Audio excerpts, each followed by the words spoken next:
Obituary for Tom McEvilley, 1939-2013. Tom, you did me no good, but the day addresses the mountains with such delight that not to regret your passing is unthinkable. Dogs and gods are unaware of death. The first don't have the mind for it. The second, being immortal, don't have the heart for it. Try as they might to act like dogs or gods, humans are very well aware of disappearing into their underwear without a trace. The question is, how do you say good night, knowing that dawn will be in tatters? Cicero has a suggestion on divination, 130:63. Quote, for example, those in the grasp of a serious and fatal sickness realize the fact that death impends. And so visions of dead men generally appear to them, and then their desire for fame, laudi student, is strongest. Unquote. What is the conceptual model implied by this thirst for fame, literally a wish to be thought well of at the moment of death? In my opinion, it is that the respect and admiration of posterity launch one into nothingness like a last thought that resists dissolution so long as it is fueled by reputation. The spirit of the celebrity sits comfortably at the controls while the thought streaks through endless void. However, as one's reputation dims, what's this? The windshield cracks, the spacesuit unravels, the cabin disintegrates. The last thing the fading celebrity sees before it evaporates is Shakespeare and Mozart and Socrates zooming past and out of sight. Let me put it differently. Tom and Eric had reputations in the arts.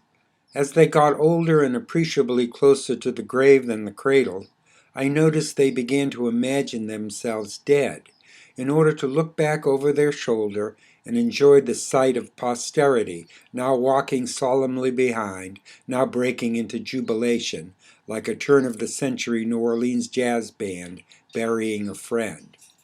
I realized that Tom and Eric considered their daily lives raw material to be refined by means of art into reputation, which wrapped them about like a mummifying cloud, which stood still like the sun over Jericho.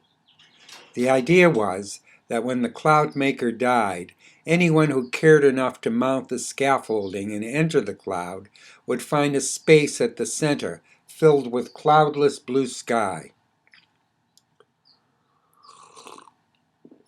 A cloudless blue sky of monumental size. How could it even fit into such a modest cloud? Moreover, the cognoscenti observed that the shape of the horizon was a recognizable silhouette of the artist. The surprise one felt at seeing the exhibit, like all surprises, was immediate, insinuating tantalizingly the immediacy of the artist's presence, the psychology being that if the artist has just surprised you, she must be present. When, however, worn down by the centuries, the surprise finally wore off, and no one cared to mount the scaffolding, the sky at the center filled with clouds and floated away.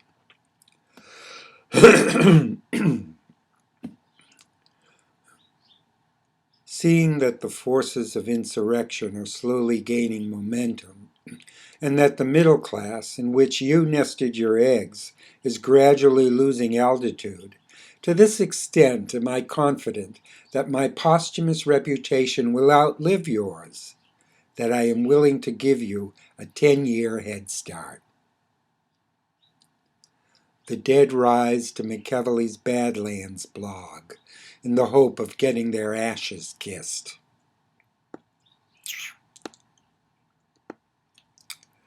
The story of Dawn and Tithonus, from the Homeric hymn to Aphrodite. Once upon a time, golden-ass Dawn, who takes night into her arms and shakes and shakes and shakes until he breaks, did it by mistake with the son of a rancher, Tithonus by name, because the boy was as lovely as a god. Afterwards they stopped by her father's house, and calling him out of the shower, she said, "Daddy Zeus, I fucked this beautiful guy by mistake, and now he can't live without me. But I can live without him because, oh, you know, mortals are perishable. I promise, however, to settle down and be good if you grant that he live forever." And Zeus said, "Live forever." And so it was. But baby doll Dawn, you forgot to ask that he not turn into a blob. So Tithonus and Dawn settled in Ocean Falls at the tip of Peninsula Bay in Paradise County, and every morning like clockwork was ecstasy. But when the very first hair on his head turned gray, she shrieked and leapt out of bed as if she had found a skunk with a stripe down the middle on top of her. Then, feeling ashamed, she invited him into the kitchen and served him wheat germ and oysters asphodel and gave him a hat to wear. But still he grew older. When he couldn't move a leg or raise an arm, you, O goddess, bought him so goldenly, with so much sunlight streaming off your fanny, found the perfect solution. You carried him in a basket into the storeroom, and leaving him there, bolted the door behind you, as one who seals the mouth of a cave with a stone. And there he shrivels like wet wool under a sun lamp, and the only words he utters are spidery. Allon tropon, allon geri frontis anthropon. Different minds awaken differently. Anonymous. To a friend who married well. Based on Callimachus, Epigram 41.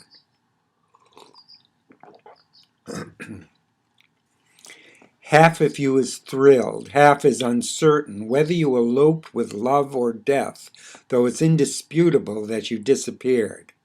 So you ran off with the child, after warning the children time and time again not to play with strangers. I know where you are. I know the child you're with. After he casts the first stone, you'll wish you were dead.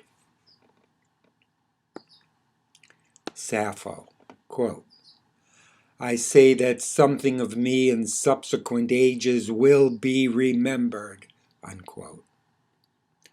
Iron-willed Sappho's words spiral into the mind like spores of passion, dormant for centuries, and germinate. Sappho misses her neighbor, fragment 16. More than anything else in the world, some men want to lead a cavalry charge, others to move troops across a field, still others to supervise the fleet. Me, I'll settle for love. Let me explain. In her day, more than anything else in the world, to abduct Helen was what all men wanted. Helen, in turn, esteemed no man more highly than the one who wrecked the marvelous city of Troy. Oblivious of her daughter and of her parents, she chose to love gallantly. Desire misled her. The female is ever bent on attracting attention. Now, Anactoria, though you're not here, don't you forget us. We miss your shuffle, the way your face lights up, more than Lydian armor and infantries.